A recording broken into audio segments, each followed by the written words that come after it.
माफ कर दो यार, गलती हो गई है। अजीब इंसान हो, पहले रच के बेइज्जती करो, है ना? उसके बाद ये सस्ता सा लफ्ज बोल दो, सारी।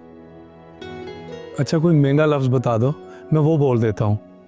महंगे से याद आया, तुम्हारे सस्ते भाई ने जो मुझे मशवरा दिया था ना, तौबा तौबा तौबा। जाहिर सी बात है, जिम्मेदार इंसान है, समझदार इंसान है, सोच समझ के बोलते हैं, सोच समझ के काम करते हैं। तुम्हारी तरह थोड़ी कि कोई भी काम किया तो बीवी पे मलबा डाल दिया।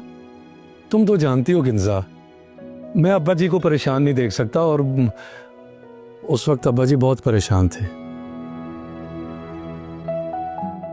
और मुझे इस बात का भी एहसास है कि तुम्हारे साथ मैंने जरा सख्ती कर दी। मैं मानता हूँ यार, शर्मिंदा भी हूँ। बार बार ये लफ्ज कहकर ना मुझे गुनाहगार मत करो, आराम से सो जाओ।